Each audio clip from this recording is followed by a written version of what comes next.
Do you know what I've just forgot? I forgot the one thing that I need in my life, a cup of coffee. I think it is coffee time. Let's go make some coffee quick, and then we'll be back.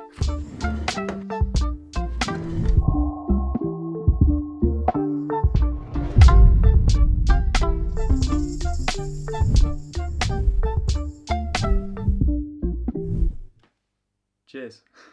Hello people, how are we doing today? Another video in a different spot in the same room. Got the light on. I didn't have the light on earlier, but now it's back on now. I like that mirror, so I had to turn the light on. This video here is not common knowledge for anyone that knows me. People that know me from a while back would know about all this stuff. It's not really common knowledge for people that know me now. Even like some of my closest friends don't really know much about what we're going to speak about today, which is was a drummer. I play drums. I've played drums for about 8 years now. I haven't played drums in the last sort of year or two. Like, literally haven't touched it. It's mad. But yeah, before that, I was in a band and basically got in quite a, not like a big band, but quite a good band that was doing well. Ended up touring the world basically with this band. And yeah, I think it's just not really common knowledge for people that haven't toured before, like what it's really like to be a musician touring, and not many people know about the sort of nitty and gritty parts of it. It's more like the glamorous, like, you know, the glamorous lifestyle of being like a rock star, but it's not actually like that. So this is what we're going to go through today. The things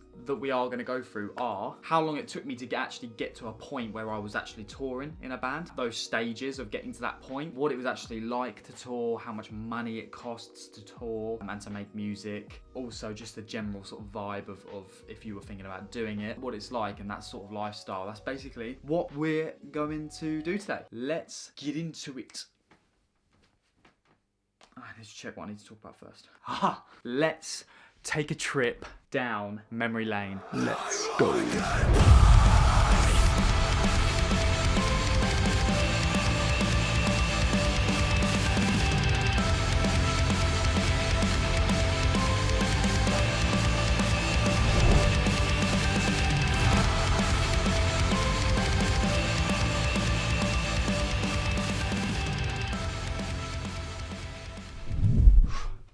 It looks really cool, and it is really cool, but there's a lot of things that people don't know about it that we're going to go through today, so let's get it done. How did I get into drumming? I was 12 years old, I was at school. Most people chill on the football field. You know, you have your groups. You have the cool kids, you have the smart, kind of, they just do their own thing sort of kids. Then you have the gimps.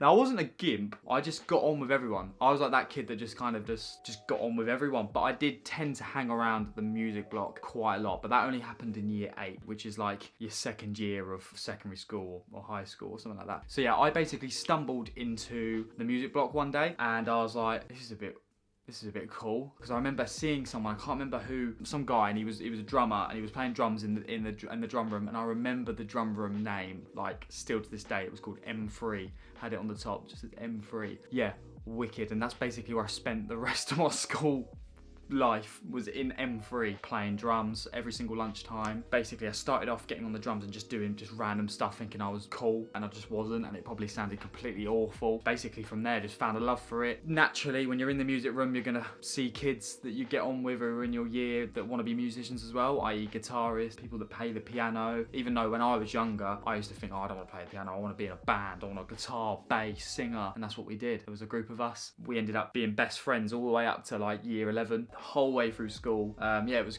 cool. So yeah, that's basically how I got into drums. Started doing like little school shows. Yeah, and it was really, really enjoyable. And I actually got to the point where year 11 we had end of year assembly. So that was where everyone in the whole school goes in the big sports hall. What happens is they do like awards and how it's been. And I actually played drums in front of the whole school during that assembly on the last day of my last year. So just before I was finishing basically. And yeah, that was pretty mad actually. I had a great time and that was really, really good. So then I went on to leaving school and I was like, oh, what do I do with my life? I'm not gonna lie, I'm not the most academic, so I didn't really get like spot on grades. My grades were actually pretty pony. I basically went to a music college. It was a college called ACM in Guildford. It was to study drums, music performance, I think it was. I did not even finish the course. I got about halfway through the year and then I dropped out. We'll get onto that. I went to ACM in Guildford to study music performance because I wanted to continue my music career. I wanted to be the next rock star, basically. When I was studying there at the college or uni, whatever it is, I kind of was like, this isn't me. I don't want to learn about it. I want to just do it. It just wasn't for me. I'd just rather get in the back of a sweaty van, drive around the country, drive around the world and play drums and make music and make good music. I was in a band. I was in a band from my old schoolmates when I was at this college. We played for a little bit. Like most school bands do, you outgrow, end up splitting up and doing your own thing, and that's what we did. I went onto a website and I think it was like findaband.com or something like that. It was like searchforaband.com and you could put a little advert on. Like a job site. Like you put in what you're looking for, drummer or singer, and then it will come up with like little CVs basically saying, oh, I'm a guitarist, I like to play this genre, this genre. I am a bit of a metal guy, so although I love house music and I love all sorts of music, even Frank Sinatra, he's an absolute badass, mate. I love metal and that is predominantly what I played. So I put a little advert up saying I'm a drummer from Surrey, I'm looking to join a band, heavier band, sign me up. And I get a little reply from a guy saying, yo, we're looking for a drummer, we're based around the area, do you want to come in for a trial? And I was like, yeah, sure. This is after I left college. So I had left college, then I was literally in a bit of a loophole where all I had was my gaming PC and all I used to play was Counter-Strike and Garry's Mod. It's just all I used to do. I had nothing going for me. I then had my little trial with these guys in this little, like, I don't even know, it was like one of those containers, storage containers. Yeah, I trialed there, they wanted me on board, and then I became a drummer for a band called Rise of Rome, which I was with for about a year and a half, 2 years, pushing 2 years. And we did all right in the local area. We did quite well, we had a little bit of a following, nothing major looking back, but it was all right. A little band that actually got me to a point where I was actually starting to push through and meet other people in the industry and other people in the music industry and getting to know more people. We never toured, but we did shows in multiple areas, over 100, 200 shows. Got to know loads of bands, like from different areas of the UK. Networking, and then basically that band came to a stop. You know, you outgrow these things, like it's a ladder. In the music industry, it's a ladder. You have to climb, you climb and climb, and you find your way. So then I see an advert for a band. They were called Vanity. They're called Vanity now, but they were called Vanity Draws Blood. Hence why my name on Instagram was Elliot_Vanity. I don't know why people think that's my second name. They're like, oh yeah, Elliot Vanity. I'm like, it's just not my name. Before I got the name tag on my Instagram, it was Elliot Vanity because I was in a band called Vantage Draws Blood. So yeah, so what happened was I saw they were looking for a drummer. They were like sick, making good music that, you know, you get like band music where you're like, it's all right, but you know that they're like, you know, a bit amateur. Then you get music that's like spot on. They're actually a good band and they're actually respected. So they invited me for a rehearsal audition to meet the guys, see what they're about.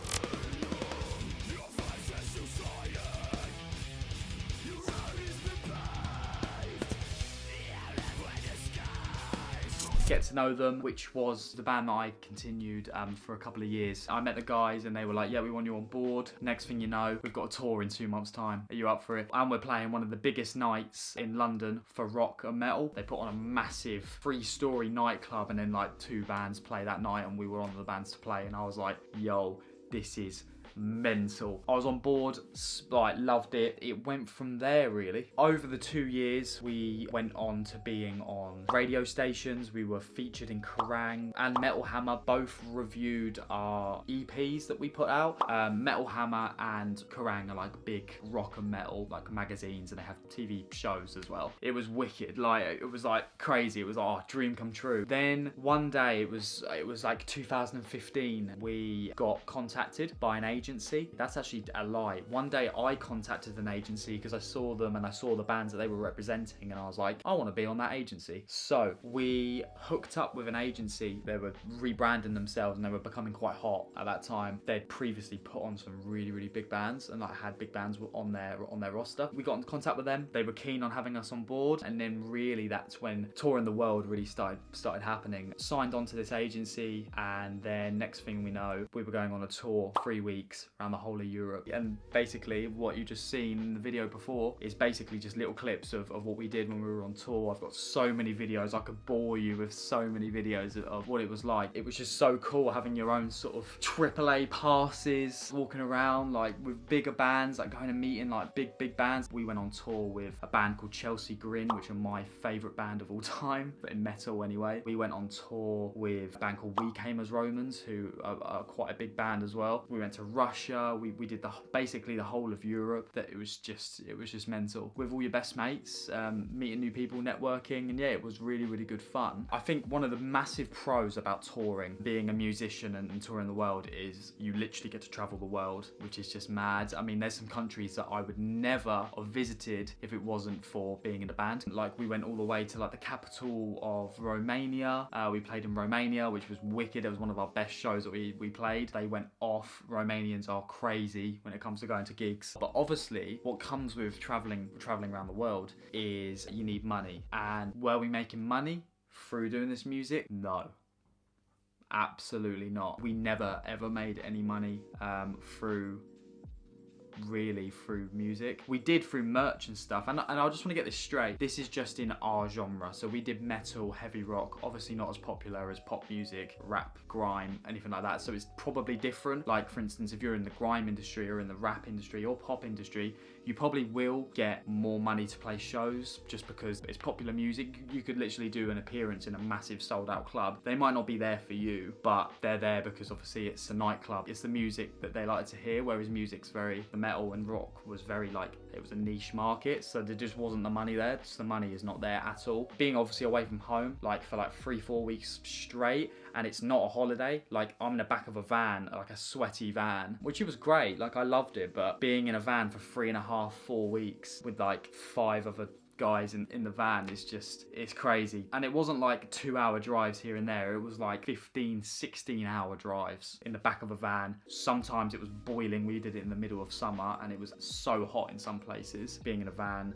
you can't really clean your clothes that much. It was just cramped. Yeah, I mean, it's hard. It is hard. Definitely it is hard. Sometimes you just have bad days playing drums or bad show and you're just like, oh, I just want to go home now. But you couldn't because you're in the middle of Czech Republic. Mad. We were in the middle of like Frankfurt, I think it was, in Germany, and our tyre popped, and it was just, we were on the side of a road in the middle of Germany, just like, what are we gonna do now? And it was an absolute nightmare. But we live for these things, and the memories, I would never ever trade in the memories for anything because it was so good. Just to put it into perspective on how much this stuff costs. So you got to think, you've got to take all your gear to Russia, for instance. This is what we did. We had to go to Russia. We had a 3-day tour, a mini tour. Just had 3 days in Russia. For us to get our gear over there, I couldn't take all of my drum gear because it's just too heavy and it's just too much of it. So I have to rent gear out there. Overall, for the flights there, all of the stuff included on getting, paying for like rental vans, all of that stuff, you got to think all of these costs come into it. Pay for like places to sleep, i.e. hotels, like bed sits. It cost us just shy, and don't quote me on this, I might be wrong, but obviously we had to pay for visas as well, especially being Russia. It was like close to like 10 grand, £10,000.